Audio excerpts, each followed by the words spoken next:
taking a critical look at the gaming news of the week. This is Augmented Reality, presented by the Triple S League.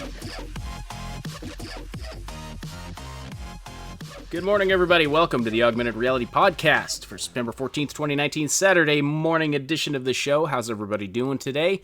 Saturday morning is, of course, it's always afternoon or evening at various places in the world because we literally have listeners worldwide, which is incredibly awesome. So good Saturday to you all, whatever time it is.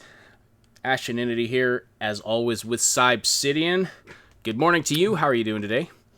Hello. You know, one time I was in this taxi, and the taxi driver starts to tell me that, did you know that when it's like summertime up here on the northern hemisphere, that in the southern hemisphere, it's winter? His mind had been completely blown by this fact. Interesting. Is there more to that story, or is it just an indictment on the education system? Very uneducated person who thought it was really interesting. Well, it is interesting, and it's very weird. We had some relatives who were in Australia for a while, and they have Christmas in the middle of summer there, which is just wrong. You Australians, get your act together. Anyway, welcome to the show again. Lots of interesting things to talk about today. Some exciting things, some not so exciting things, some very important things as far as the loot box controversy in the UK. Not the sexiest topic in the world, but some important stuff we should talk about there. If you're listening live today, of course, please say hello in the live chat. Send us your questions and comments there as well. We'll read and respond to as many as we can throughout the podcast. And don't forget to slam that like button. It likes it rough, and it tells YouTube that you appreciate this content. If you are listening after the fact on one of the audio-only platforms, we're glad you're here as well. We appreciate your likes and follows. It does take us a day or two to get the podcast up to the audio platforms. So if you want to get the latest info sooner, we encourage you to hit the link in the description to subscribe to the Triple S League YouTube channel. By the way, if you have additional topics you want us to talk about today, drop them in the content requests channel on our Discord server. We have a few topics, of course, as always, but not sure how much time that's going to take up. And so we're going to take some questions from chat and content requests as well. So James Fullerton says, hello from Australia. Well, hello to our friends down under there. Why is Australia called the land down under? Like, there's several land, if you're talking about, like, the underside of the world, there's several lands down there. Plus, it's entirely arbitrary. Like, who said that the southern hemisphere was on the bottom? Actually, it mostly stems to the fact that at a business meeting back in the early 18th century, somebody handed a business card by swooping it down under. Therefore, it kind of became known as the place from down under. Oh, I see. I think you're full of BS. All right. Chucksum says, greetings from Switzerland. Well, welcome. And Sword Sister says, Saturday morning. So, yeah, you are in North America, I'm guessing. Yes, lots of people today. So, yes, good morning to everybody in the chat. All right. So, might as well start off with Cyberpunk stuff, because that's everybody's favorite topic. Then we'll get to the other stuff. We're going to talk about Borderlands 3 reviews. They're coming in, and it's not looking great. The user reviews, anyway, and some stuff with the UK Parliament, and Death Stranding as well. We saw at the Tokyo Game Show, there was a whole bunch of Death Stranding gameplay. We actually got to see some combat. We're not going to go too in depth into that, but we're going to talk about that as well. So. All right, so there was there was an interview, and for some reason my tab is not pulled up. What the heck? Okay, there it is. All right, so there was an interview with level designer Max Pierce from CD Projekt Red. He was talking to Video Games Chronicle at the Tokyo Game Show, and talked a lot about some of the gender stuff and how that's going to work in the game, and how NPCs are going to address you depending on whether or not you which quote body type you pick, etc., etc. Of course, that's not what everybody's interested in. everybody's interested in the last line of this article, and this has become the new headline. That apparently you can't romance Johnny Silverhand, a.k.a. Keanu Reeves, in the game. His exact quote was, Keanu plays a crucial role in the game, but as for the option to romance him, I don't believe you can. And I find it very funny that became the headline on a ton of other gaming sites. That's what they pulled out to talk about. I'm not saying that's either good or bad. I just find it quite amusing. I don't know. What do you think, Cyb? Again, this is the things that people focus on. I swear, it's really hilarious at times. But yeah, apparently this is the big news.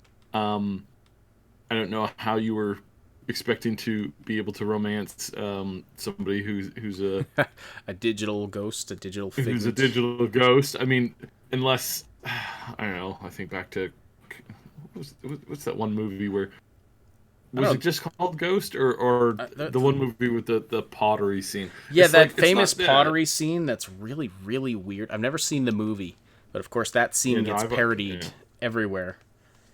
Yeah. Yes. I remember even when it was parodied in one of the Naked Gun movies. Yeah. It was hilarious. But yeah, no, I again, you never know what some people are going to focus on, and apparently this is what everybody's going crazy over, and really, really upset that, oh my goodness, you can't romance Johnny Silverhand. I don't know what we're gonna do. Well, I know Time Bean is disappointed. I know Mad Queen's gonna be disappointed if she doesn't know already. That there's she knows. Sword Sister said people shouldn't. I'm not sure if there's a typo here. People shouldn't be trying to put their Jimmy in everything, if you know what I mean. They shouldn't try to put their Jimmy in Johnny. Okay, fair enough. But that's, I mean, since the reveal, everyone's going to be wanting to. Everyone has been wanting to, bang Johnny Silverhand.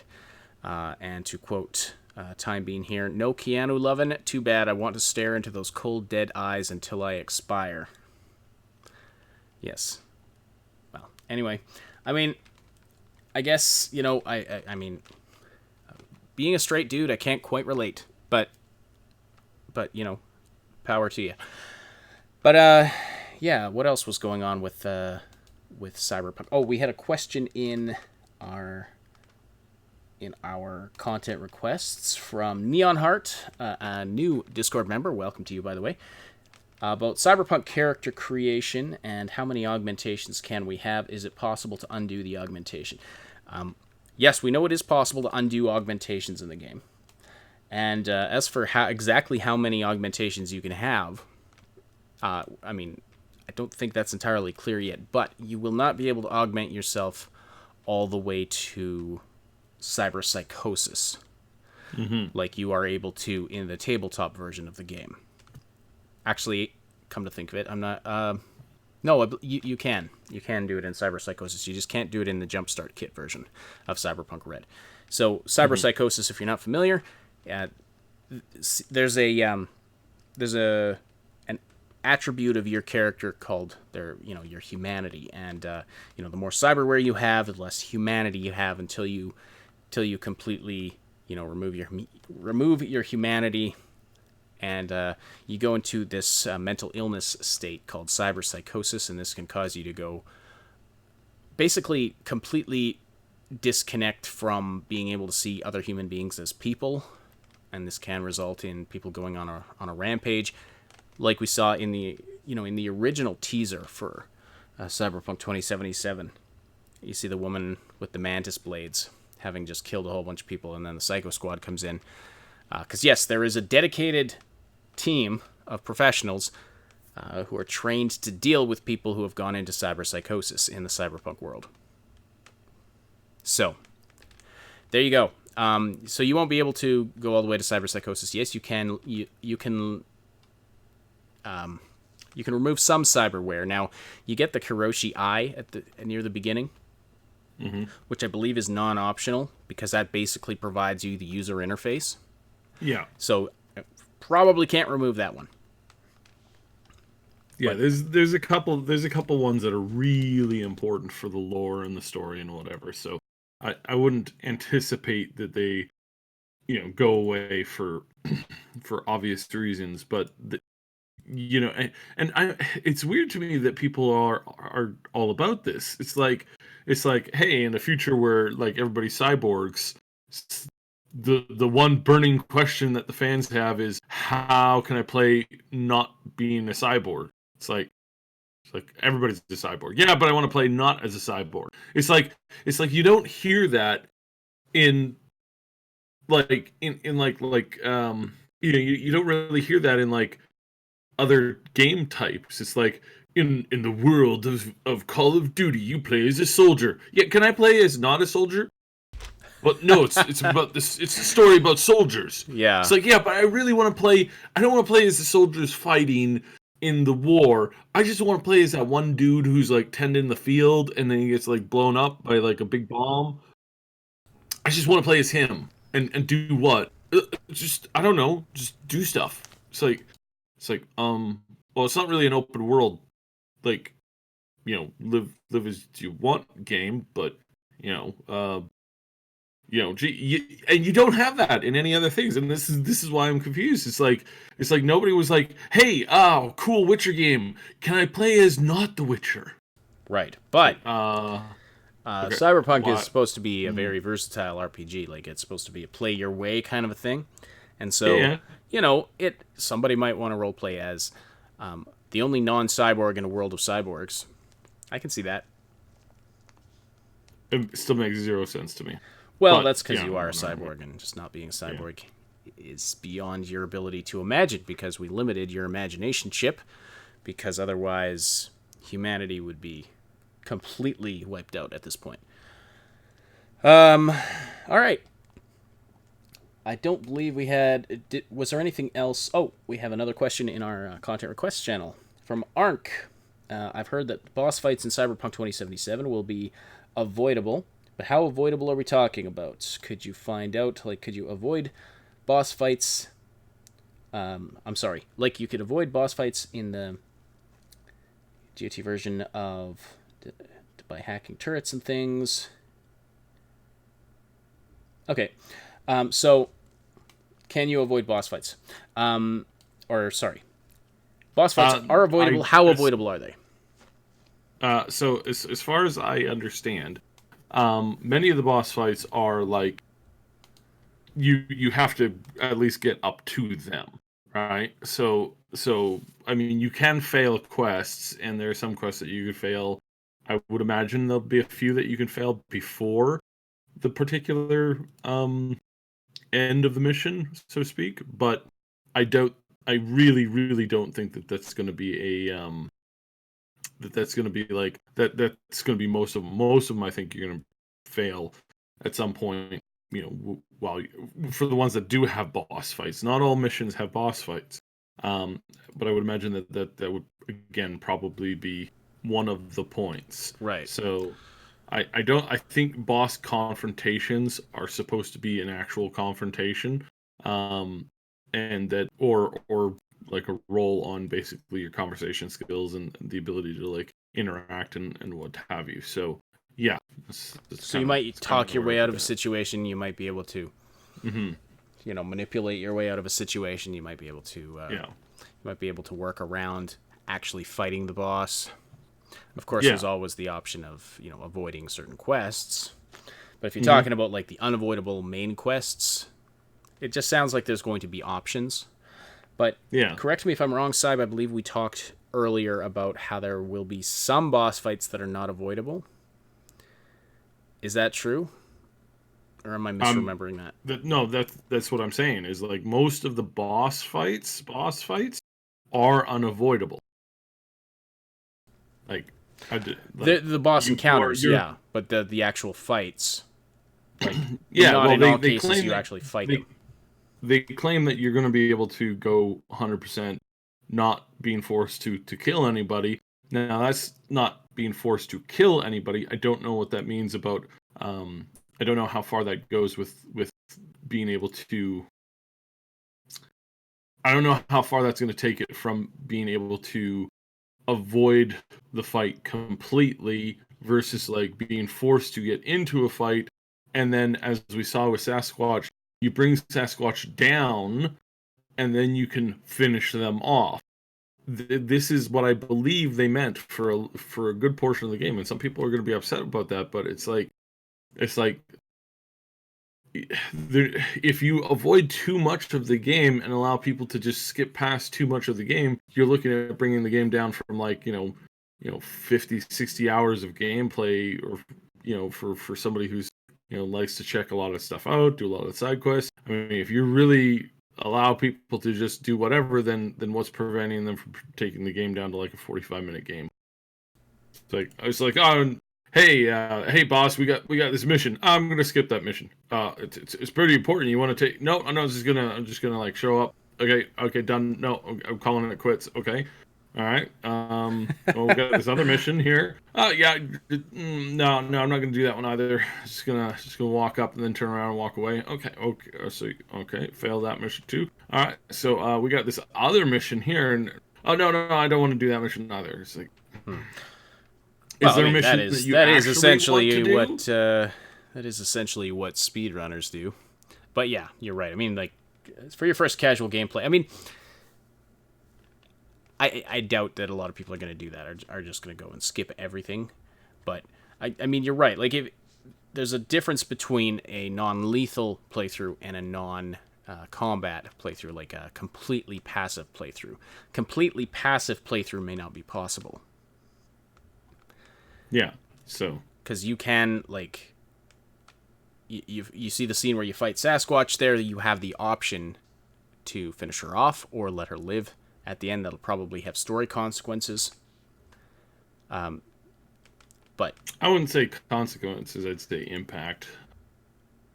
Well, yeah, impact, consequences, things are going to be different based on whether or not this character is alive or not, for sure. Mm-hmm. So... All right. Was there anything out there? There really wasn't much in Cyberpunk news recently. But they are at the Tokyo. Yeah, so they're at the Tokyo Game Show. There's lots of stuff going on. There's lots of interviews going on. Not all of them have been printed, and not all of them have been translated. So that's something to remember with that. So there is tons of stuff coming. I think there's going to be one or two very eye-opening interviews, probably. I don't think we're going to get those exactly anytime soon. In some cases, it's going to be sometime next week or week after, by the time they start to hit the proper cycle. So yeah, but from what I've been hearing, there's been some pretty good interviews going on now. Japan does tend to ask different questions, so that'll be kind of interesting to see how that goes down. Really looking forward to just overall seeing how they interacted, because yeah, I think it's something that's pretty cool. So yeah, and I mean, if you look at the case of like E3 and Gamescom, we had interviews coming weeks and weeks after. So yeah, so looking forward to more info coming out, but that's all we really have for now. But speaking of the Tokyo Game Show, so Kojima was there, of course, with some Death Stranding gameplay, and it's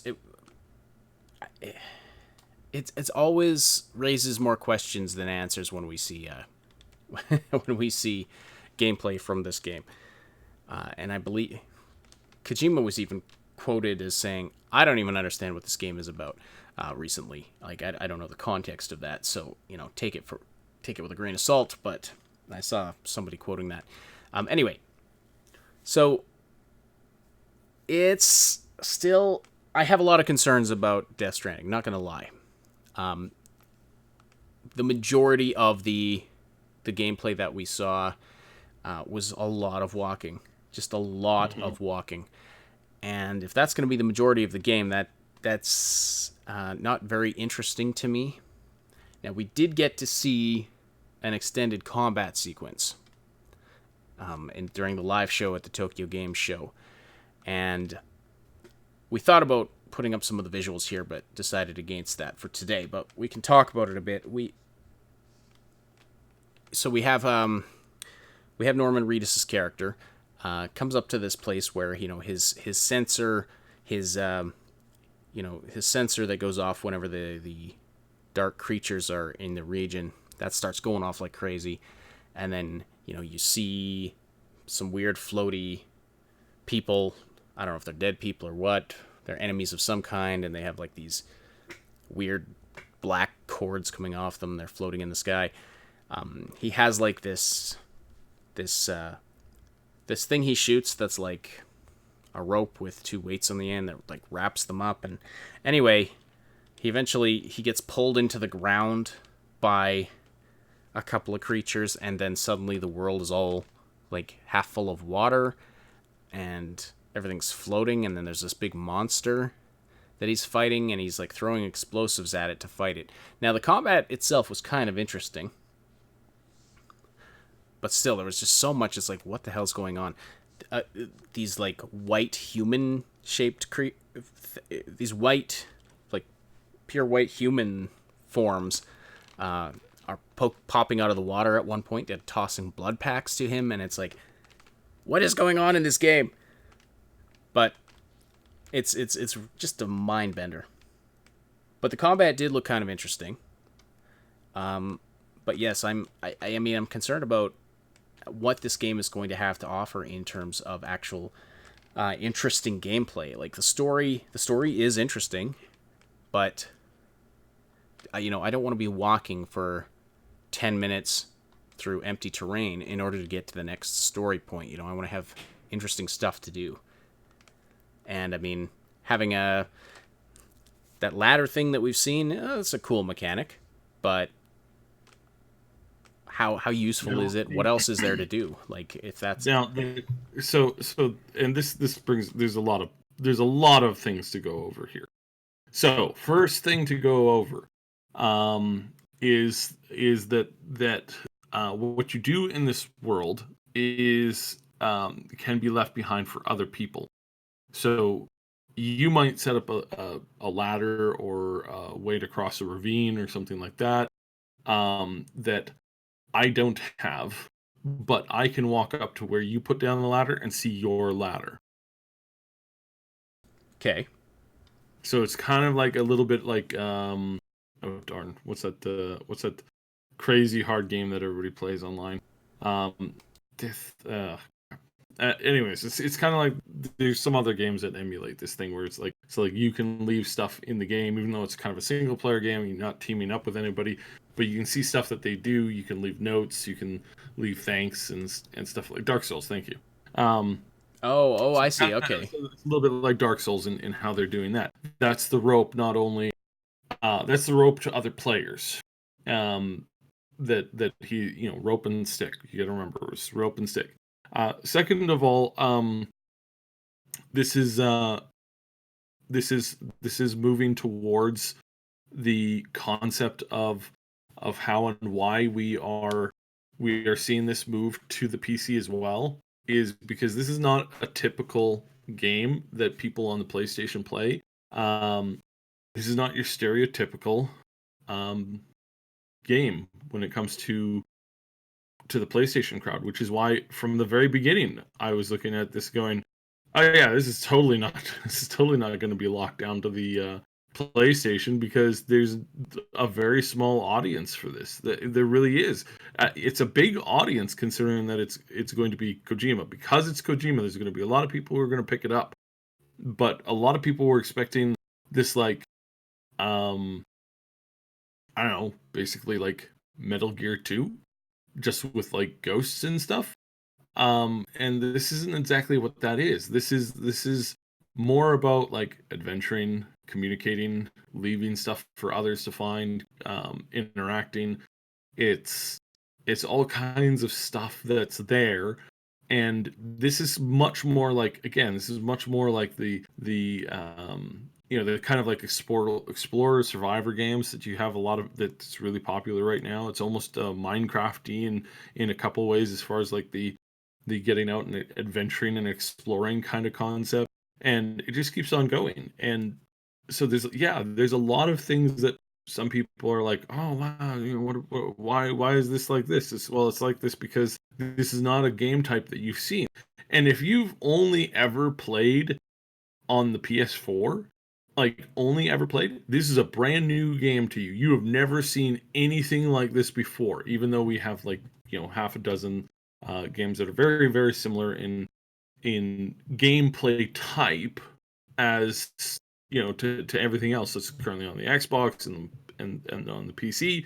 But again, it's like if you're an Xbox or if you're a PlayStation only player and you've never even you don't even own a laptop, right? I mean you have like this kind of like dinky laptop for emails, but mostly it's through your phone and whatnot. Then this is something that you've never seen before. Completely different, which is why they're putting it on the PC as well. But yeah, this is about exploration. The combat there's going to be combat. There's going to be more combat. There's going to be this big different arc and change within the game at some point. There's going to be this story that's growing and growing and growing, and there's a wonderful set of villains and it is going to be very confusing. It's going to be something that's really deep, but this is I'm not surprised by any of this, the only thing I am surprised by is the amount of surprise that comes from everybody else. Like, well, I don't understand this. It's like, you expected to understand a Kojima game before you played it? No, of course, and I mean it's like if I tried to sit down and explain to you how, like, you've never played Metal Gear Solid, and I've tried to explain to you the whole concept behind Metal Gear and like the like every step of the way. It's like you would be absolutely and utterly confused. You'd have no idea what WTF is going on. And you would assume that whoever made this is either crazy or just silly or just kind of weird. And you just kind of carry off on that and carry off on that and carry off on that and carry off on that. So and you wouldn't have a good time playing it. That's for sure. So yeah, this is one of these games where it's like, yeah, this is going to be different, and you're going to need to get your hands on it. You need to get into experiencing the story. The way that they're pitching this is not very good. Like it's good. Like there's so much hype behind it as far as like it's like I can't wait to play whatever this is. I can't wait to play it. I know it's really weird and confusing, but I just can't wait to play it. It's like, do you know what it is? Not a clue. Don't have a darn idea at all. It's like, yeah, that's funny. But yeah. Well, and I mean, it's kind of funny to just look at it and be like, we don't know what is going on, but it looks awesome anyway. And in a lot of ways, it does look really awesome. It looks really innovative. It looks like it's going to have a very interesting world and story. I just hope that the actual gameplay lives up to, the world that he's built in this. And I'm fine. And I'm fine with not understanding it until we actually get in there and experience it. And for that reason, I'm really glad for the fact that it looks like it's going to be coming to PC. Mm-hmm. And this is why it was always going to go to PC.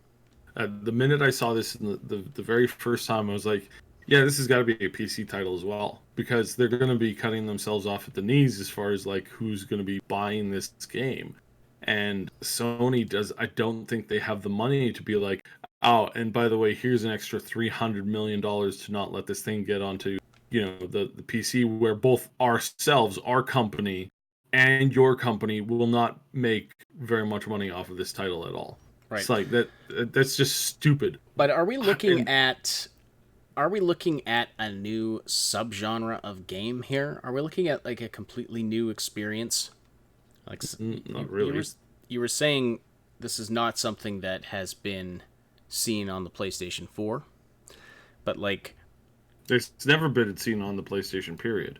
right, But the PlayStation, like I said, is very limited in the amount, in the scope and breadth that you play games in on the PlayStation.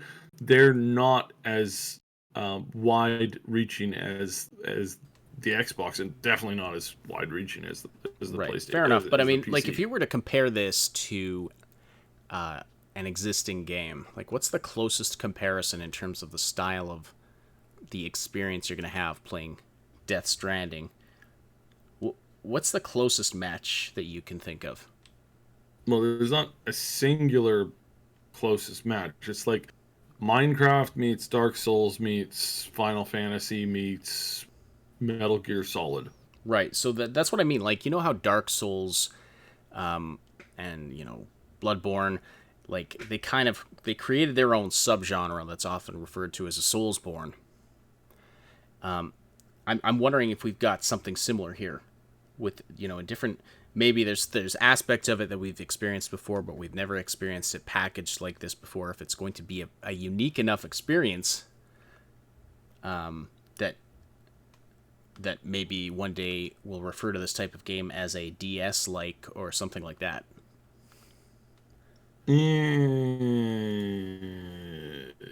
No, I can't. I can't wrap this up into a particular thing. Again, I'm still haven't played it. I've just been looking at kind of tracking it as No, I of go course, here. of course. I'm just. So I mean, this is just. This is completely theoretical thinking, right? At this point, but it's just it's just different. It's very different. Like, again, yes, you're right. We have to experience it for ourselves before we can really assess what it is. But it is looking. It looks like this is going to be a different kind of gaming experience to me. But anyway. yeah, and I mean, and that's it's not as different as some people think. It's just different to the crowd that's expecting it. And because again, we haven't seen a truly innovative jump in gaming technology for basically since Minecraft. I mean, this is where we're at.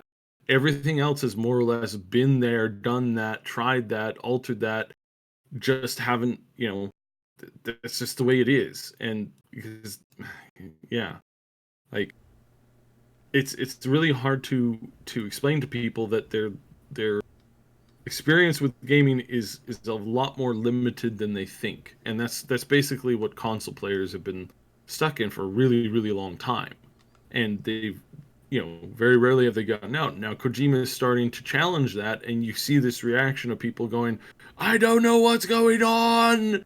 It's like what's his name from Anchorman. I don't know what we're yelling about.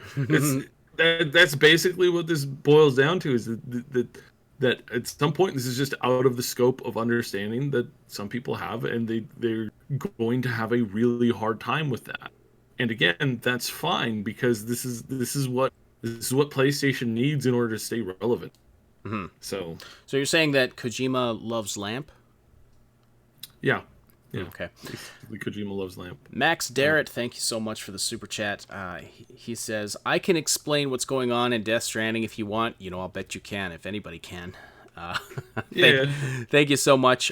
He says, also in another message here, the comparison I made is that it has the landscapes / isolation of Shadow of the Colossus, the stealth of Metal Gear Solid 5, and the level of detail approaching Red Dead Redemption 2.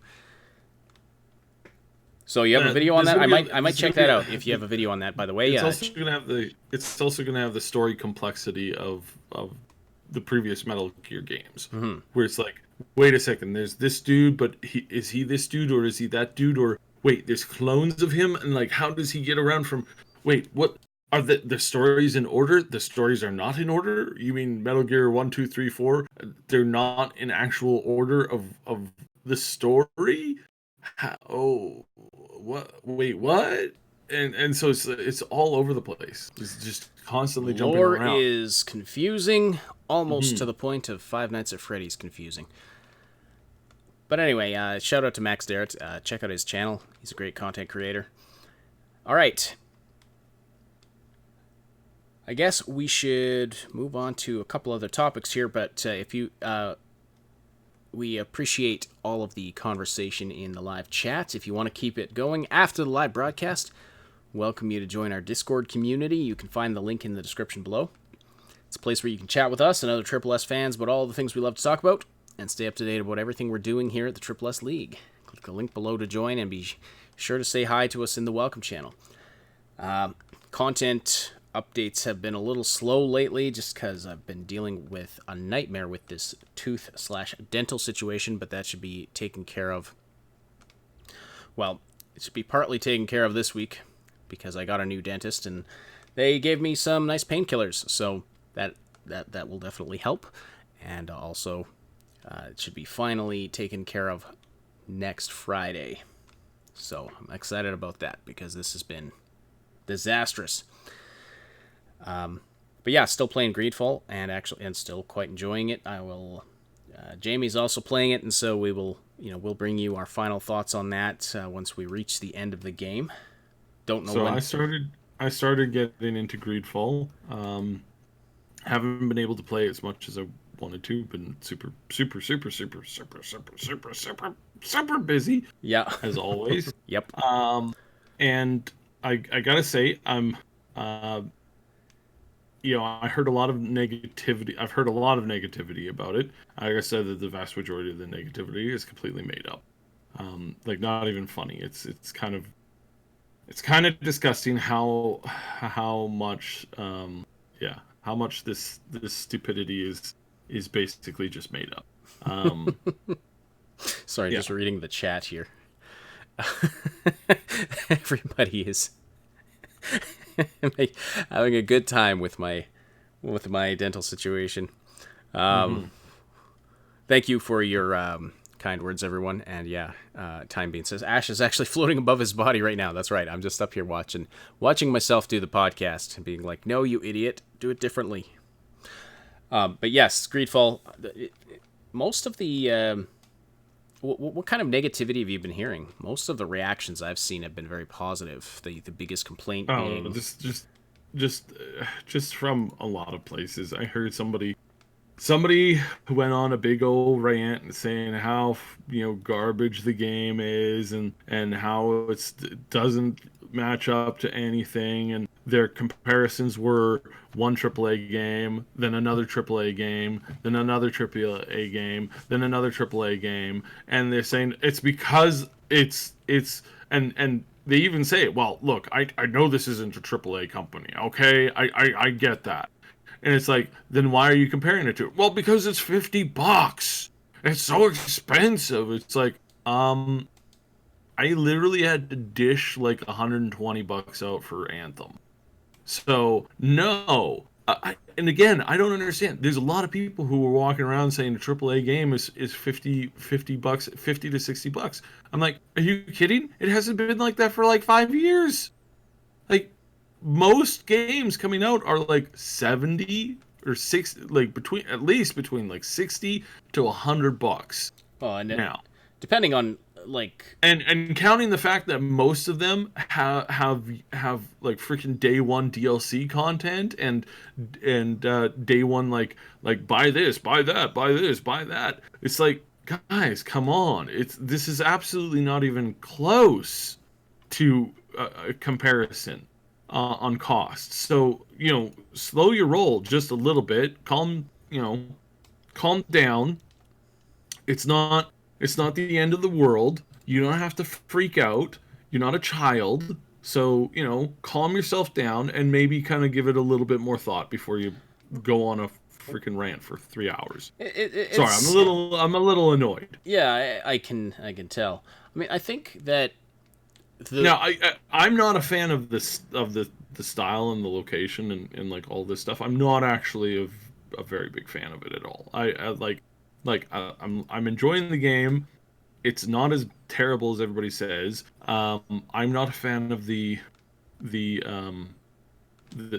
art, the art style and the aesthetic and the colonial stuff, and like I'm not a fan of just that general setting. Like it's great setting, but it's like I'd rather play not in your most other time frame, like time periods. I mostly like to play in pretty much any of the other ones. So it's like a personal preference thing on that. Like, yeah, no, it's a personal preference. And again, when it comes down to personal preferences, I would never, ever, ever, ever give somebody a down ranking because it's like, oh, this game is set in the Imperial French era, and clearly I'm not into that. So I'm going to give this an F rating because I don't like the time period. Like other particular people that we've razzed on before, who think it's okay to just completely crap on a game because it's based in a time period or it's a genre that they don't like. Remember that idiot who gave a racing game and an open world game down marks because they're both racing and open world games? And how dare you make an open world game because there's just too many of those sitting around? It's like, that hell are you doing? That's not your job. It's like, oh, good lord. Mm-hmm. Yeah, indeed. I actually I quite enjoy the setting of this game. It's different from from a lot of others, and it has this mix of being on the cusp of beginning to advance science in this world, and also magic. Yeah. And I don't play as a magic. That's really cool, and I definitely encourage people to give it a try. It's worth checking out if you feel like it's overpriced. I think that is the biggest. That's the biggest complaint from most users. That's my perception. Is that it is a little overpriced for what it is, but at the same time, like, I don't know. Like, so far, I've found that there is a lot of content. I've gotten through, like, even just the companion quests are fairly lengthy, and there's five companions, and there's like 3 phases to each companion quest. Like, you do the first part, and then you wait for a while, and then later they come to you and are like, hey, I just discovered this. Can you help me with it? And stuff like that. And so, like, I'm many hours in, and I haven't even visited this one of the major cities that you're supposed to visit right off the bat. I haven't even gone to yet because there's been so much to do. Yeah. So anyway, we talked this to death the other day. So anyway, still enjoying it. We will give you our final impressions on it, of course, when we get through that. But speaking of user reviews and reactions to things, I'm just going to refresh Metacritic here and see how. Oh, it went down. So Borderlands 3 not getting great user review scores. Now it has an 85 on Metacritic, which Metacritic, you got to take it with a grain of salt. That's from the critics, though. That's the critics score is Metacritic, and that's based on 22 reviews. Yeah. Now let's quickly cover the one aspect of this whole mess is that they only sent this early copies of this game to people who literally have given them fawning reviews in the past. If you were at all critical of them, or if you even mentioned any of the controversies that have been around recently, you got 0 early game access. 0. And they did it in this really strange way too, didn't they? Like, they gave review access accounts on the Epic Store to these news outlets, and it was an unfinished version of the game. It was a different version of the game. And it was like the build was significantly different. You can't even transfer over your save progress. So really strange. Which means that it's such a significantly different build that it's essentially a different game, which is where all the bugs are coming from. Because none of the bugs there's some bugs that people have not encountered at all in these like media releases that are everywhere in the full version. And this is just issue after issue after issue, and they're all small. Now, somebody's probably tempted to say, "Oh, come on, you can't trust the that whole thing is just completely garbage with the whole like downvotes and whatnot because there's just people upset about the whole Epic thing. But it's not. It's not about. Most people are not upset about the Epic. They're quoting technical problems that everybody else is quoting. If it was like, hey, I really hate this game because I moved to the Epic Store and I don't give a flying bleep about them, and we're just gonna go and we're just gonna downvote everything because we hate the game and we hate the people and blah blah blah blah blah blah blah blah blah. You're like I don't know anybody who's doing that on purpose. There's like there is some of that going on. There are some 0-point reviews, user score reviews being given. Well, actually, you know what? I take that back, because I looked through a ton of the reviews yesterday, the user score reviews. So yes, the PC version has a critic score of 85, but a user score of 4.3, and so that's essentially a 43 if you switch over the same measurement scale that the critic scores are given. There are a good chunk of 10-point reviews and 0-point reviews. And a lot of the 10-point reviews are saying, I'm here to combat, all of the trolls and the review bombers. Mm-hmm. So because again, with this game, there are a lot of absolutely rabid fans that are convinced that this company can do no wrong whatsoever. And the minute you even stick your neck out for anything and say, actually, you know what, I'm kind of concerned about this, they dogpile you in the most insane ways that even I haven't really seen in a long time. Like, some of these people are just loony bins. So there are, there are the extreme fanboys as well who are going to give this a 10-point review no matter what. Mm-hmm. There may be a few people who are rating it 0 because it's on the Epic Store.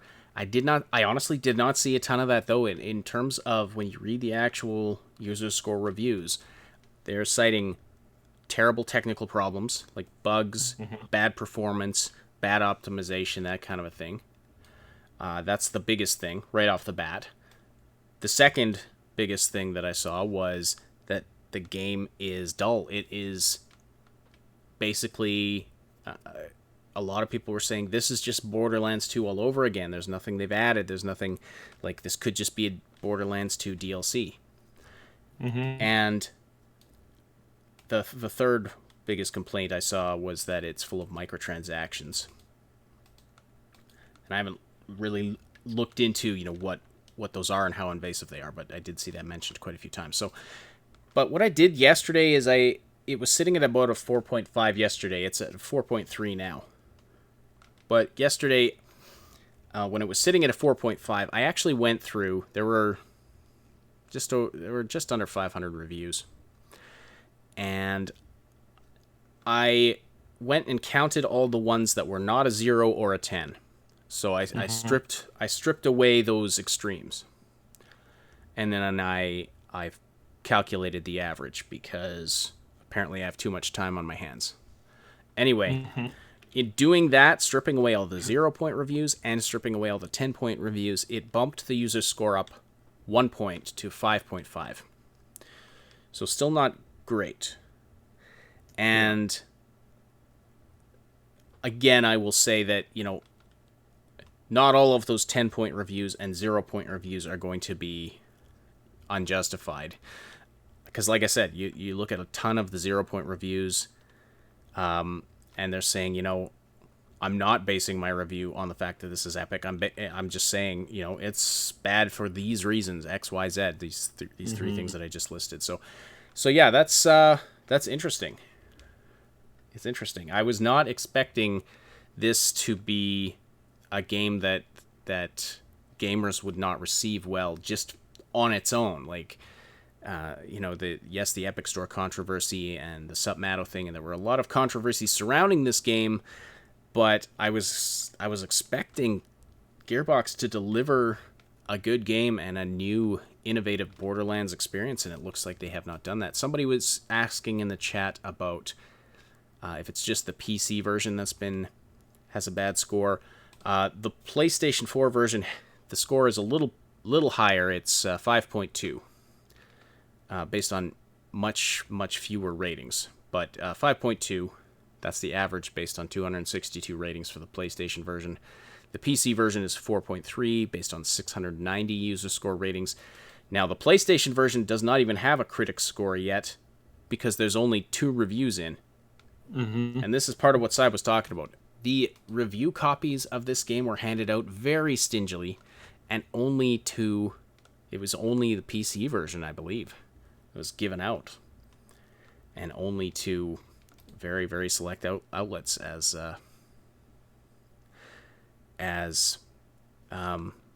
Cy was just pointing out there.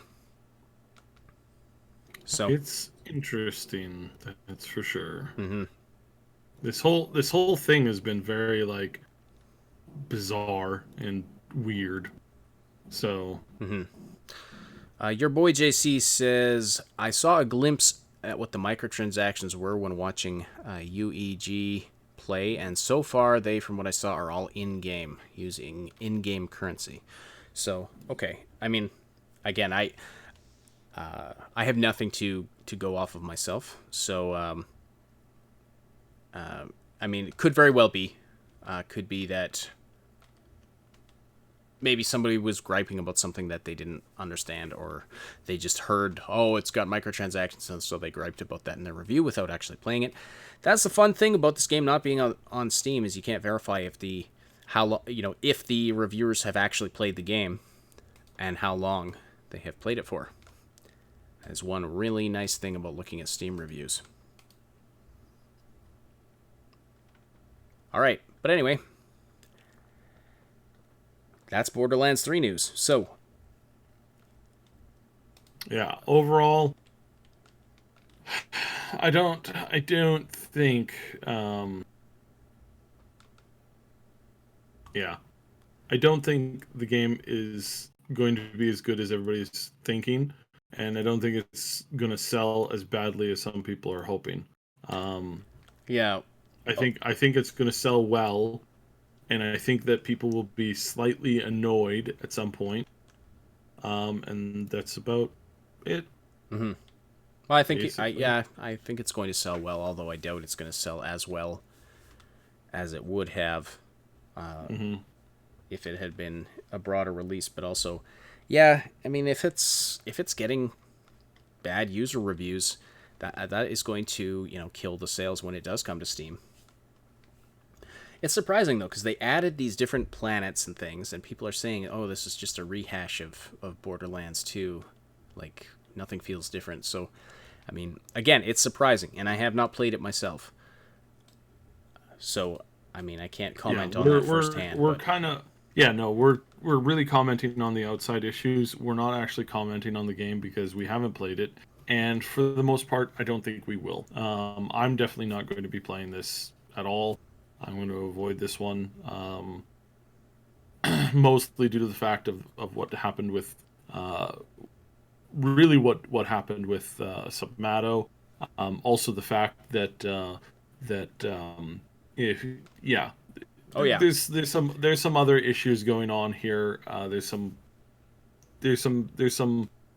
shenanigans that are still ongoing, and it's just not cool. So I am going to avoid this one. We have defended Randy in the past, saying that he deserves due process just like everybody else. This apparently wasn't reciprocated because they have no intention of following through with due process or giving anybody the benefit of the doubt. They have a big legal team that really likes to throw their weight around. Their company is abusive to not only people within the media wing and to the streamers and stuff like that.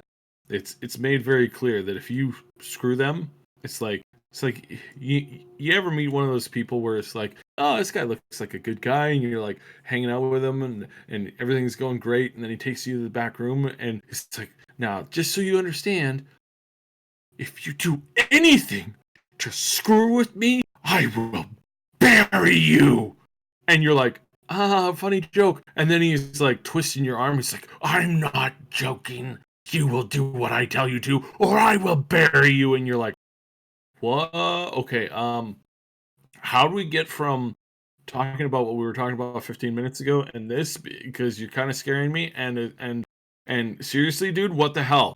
What the hell? And then you walk out, and he's pretending that everything's fine again.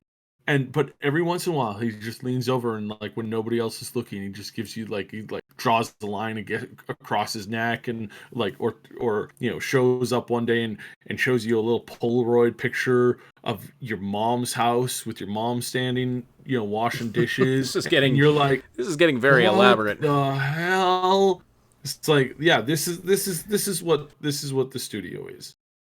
So, anyways, Right. yeah. Okay, well, we'll move on from that, but yeah, that's the situation with Borderlands 3. So finally, we'll talk about this, and then we'll do a couple more questions from our content requests chat room, and then we'll round out the show. But some big news out of the UK in terms of the loot box controversy. There's been a big inquiry going on over there about loot boxes. Do they count as gambling? Should they be classified as gambling? Under current law, they cannot fit the definition of gambling in the UK, but the parliamentary committee that's been looking into this has asked the UK government to classify loot boxes as gambling. So, what's going on there, Sib? This is the I really, really hate this term, but it's actually an apt description now. So this is the chickens coming home to roost. Congratulations, EA. Congratulations, all you greedy people in these various companies. You have brought the wrath of the government down on your head. Congratulations. Now we are going to have to deal with this as both players, because now government is actually going to be interested in dealing with this. They're going to start making it as part of their um, electoral platform, and gamers are not big enough at the moment to rally and to defend their games and to defend their content. It's like, congratulations, you've now just jumped into this insanity full force, and you've basically just screwed over yourselves. You've screwed over the gamers. You've screwed over because you're just too greedy. You were just too greedy, and now the ball is rolling. So congratulations, you idiots. We will now be forced to deal with this for years to come. So good job. Good job, EA, especially to EA. Yeah. I'm being told that there is some serious angry people that looked at how EA bungled this, how they screwed this up right from the get-go, from the very get-go, from the very beginning. They have done things that basically just set this ball in motion, not just with the games, not just with the products, but with how they handled everything during the actual case. They had a defense person come in who said one thing, then lied immediately, turned around and lied about what they had said in an earlier section of the, like in an earlier sitting or whatever it's called. And it's just again and again and again and again. EA can't seem to get its absolute stupidity out of the collective arse of everybody in the gaming community. It's like thanks EA. So yeah, now there's a lot of companies that are really pissed because what they're looking at right now, like Google and Apple, are livid, absolutely livid, because a big, massive chunk of their money is made from loot box type mechanics on all of these mobile games, and a lot of it too. There is whaling is considered like 40 to 50% of the profit line of these stores. It's like, good Lord, if that gets, imagine what's going to happen if these companies all report a 50% drop in their income. So yeah, this is hitting everybody, and it like about time for starters. Like about time. Can't wait for this to come in. What this is going to end up doing most likely is this is going to make it so that there's a new rating system in any game that has loot boxes or a type of mechanic where you can throw money into it just like willy nilly by buying gems or shards or time sinks or whatever. That the majority of these games are going to be labeled very clearly as being extremely unfriendly to children, and it's going to get an adult rating slapped on that thing. And if that's the case, if that is the case, oh boy, are we going to see some salty people in the industry. We're going to see entire big sections of companies basically get dropped overnight. I know a handful of people who are going to lose their job the next day and who will not be hired by anything within that industry from that point onward until either things are radically changed or altered or whatever.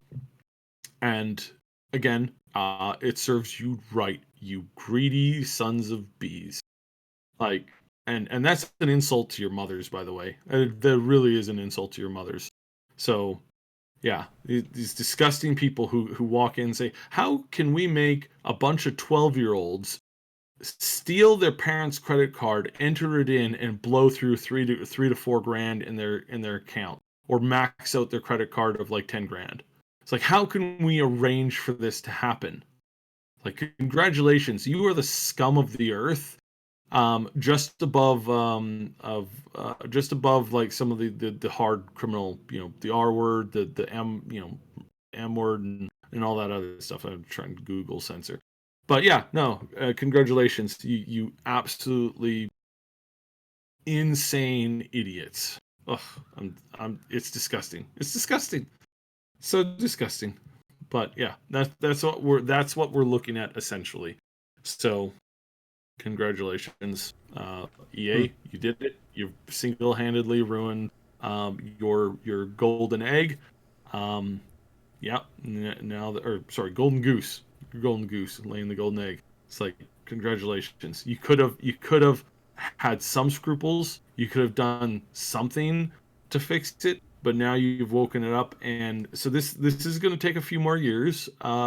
England might do one or two things about this, but then that'll start to set a precedent,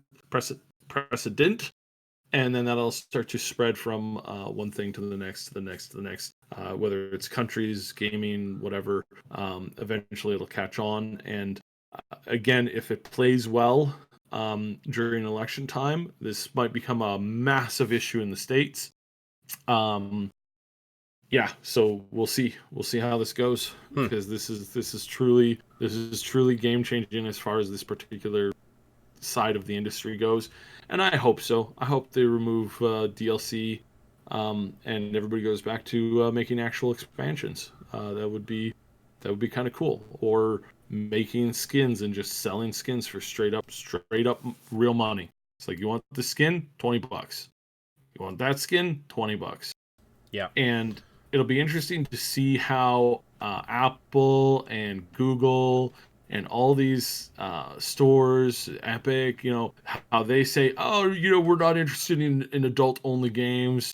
We don't have a functionality for it." The minute that they understand, oh well, 90% of our current store merchandise and our current store microtransactions are fueled by these microtransactions.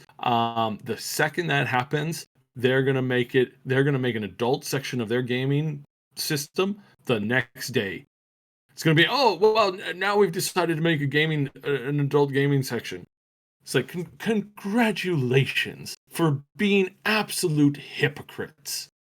I cannot, my disgust level right now is really, really high. So sorry. It's been a gross past few days. Yeah. So. Yep. Yeah. I mean, hopefully this does.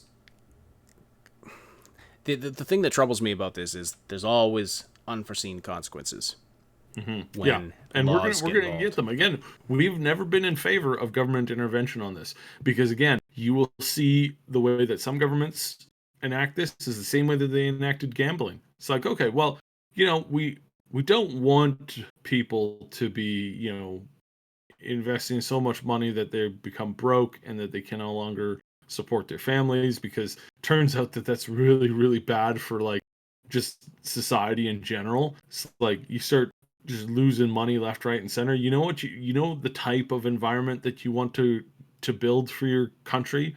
You want a country where 90% of the people are in the middle class at the very least, middle class or above, and you want to get that as close to 100% as possible. You don't want anybody to be addicted to alcohol. You don't want anybody addicted to hard drugs, and you don't want anybody who's who has a problem with gambling, because all of these things will ruin your yearly tax income. It will. It will absolutely bomb your tax income. There is no scenario in which a bunch of people that are below the poverty line, addicted to alcohol and drugs, even if you're the person selling it to them, even if you are the government that's selling the products to the people, there's in no way, shape, or form that that's actually beneficial to you. Over top of somebody who's in the upper middle class. Upper middle class spends way more money in taxes, does way more for your economy than somebody below the poverty line that's addicted to alcohol and gambling. It's just, again, that's even if you're the person who is running both of the gambling establishment and selling them the alcohol. This has been tried in a number of different countries, and it's never ever ever good enough. So yeah, so that's basically where it sits down to. So eventually governments will crack down on this. Then we just talked about in the last little bit here, Japan basically has done the same thing. They've realized that they really want a type of like Las Vegas where people come in and do gambling and then leave and are not addicted to gambling. And they've realized this, and they're cracking down on pachinko machines. They're cracking down on lottery type things. They're cracking down on a lot of this stuff because gambling turns out is actually pretty addictive. Shocker, right? But yeah, turns out that's really really really addictive, and that they need to keep people off of it as much as humanly possible. So that's basically where that sits down to. So All right.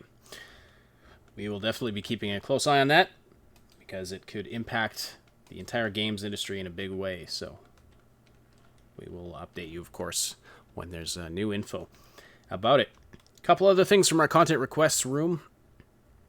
Scadril, a few days ago, asked about the System Shock 3 trailer because there was a new System Shock 3 trailer that came out. I watched it. Looks interesting.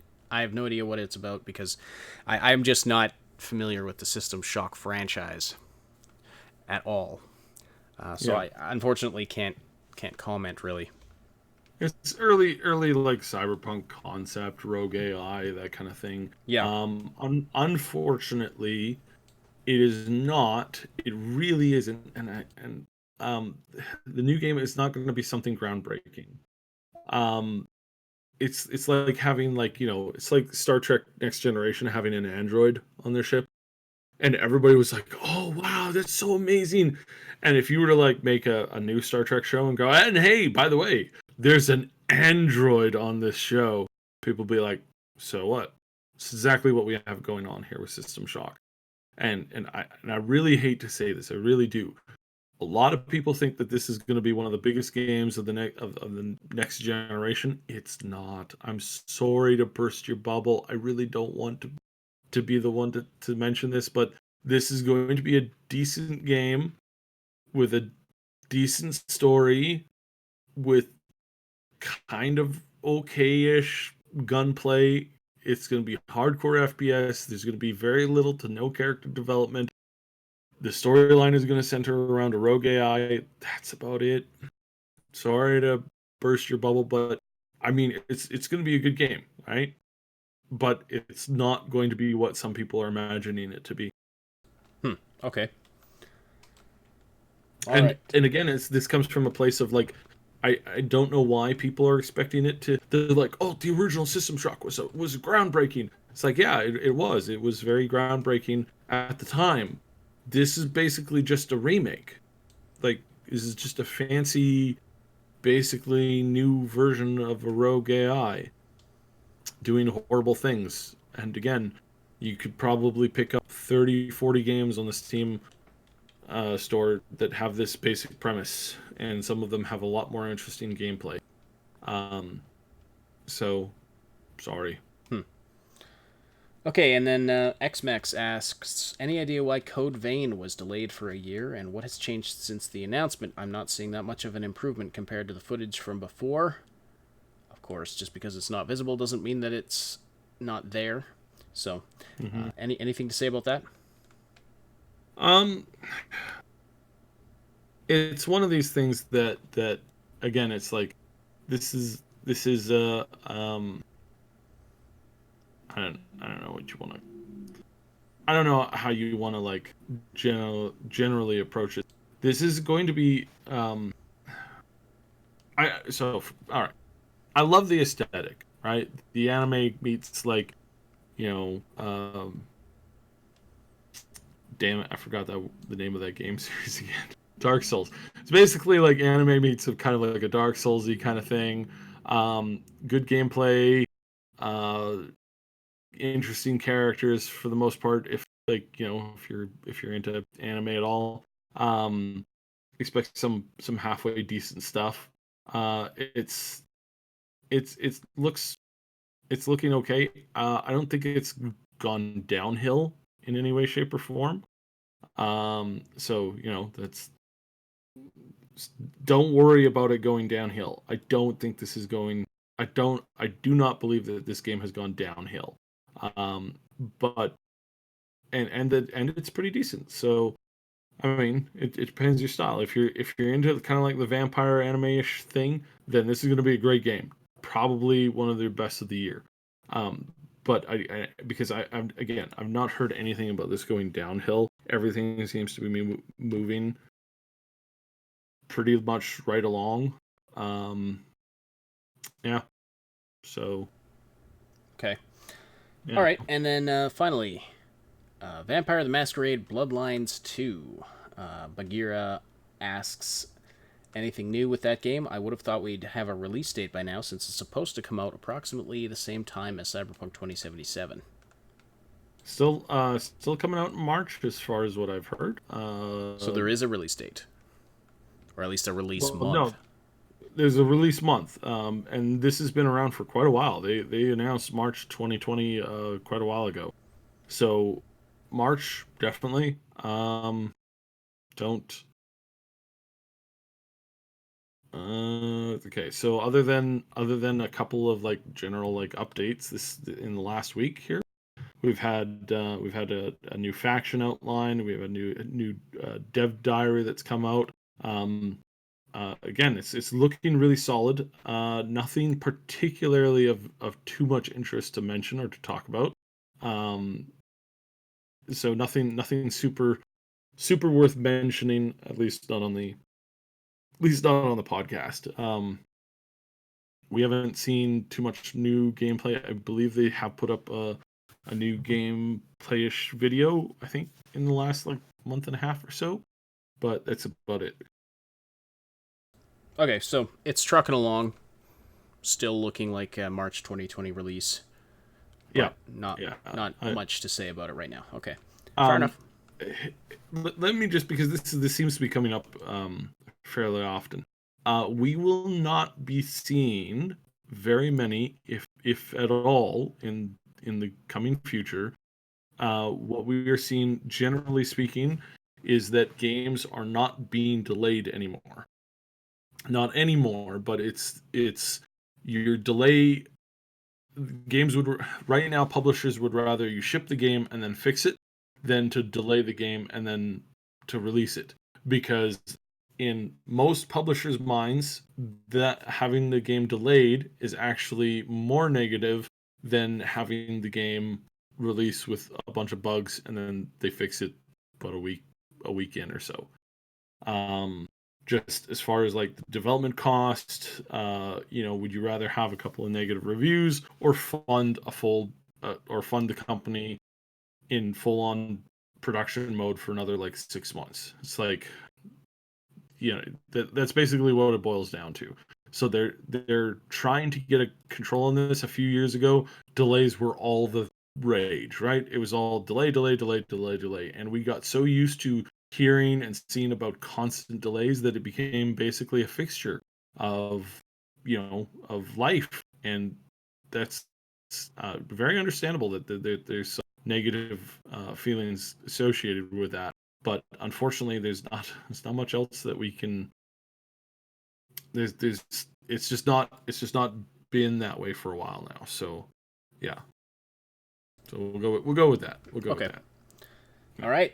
And that's about it for our podcast today. Thank you, everybody, so much for listening. Thank you for the great conversation in the chat.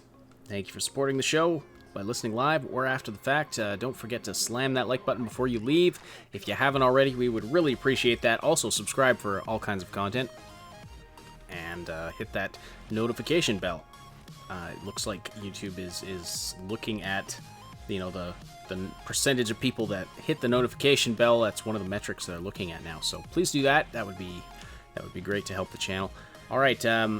Thank you also to our Patreon supporters and channel members who help make this content possible. Our big damn heroes on Patreon, Old Man Manson, and our 2 anonymous supporters.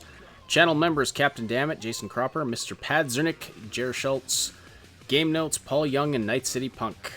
If you're listening after the fact on SoundCloud, iTunes, Spotify, or any of the other platforms this podcast goes to, we appreciate your interactions there as well. And don't forget, you can join the live podcast on YouTube on Wednesday nights and Saturday mornings, where you can interact with us and other listeners, be a part of the discussion. And of course, you can do that on Discord as well. You can find the exact times and schedules there, and you can also talk to us and lots of other people in our community. It's a great place. Lots of fun discussions happen there. So, the Augmented Reality Podcast is a presentation of the Triple S League. Check out our YouTube channel for game guides, reviews, comedy, news updates, and tons more quality gaming content. My name is Asheninity. On behalf of Cyberpunk, thank you all so much for listening. We'll talk to you again very soon.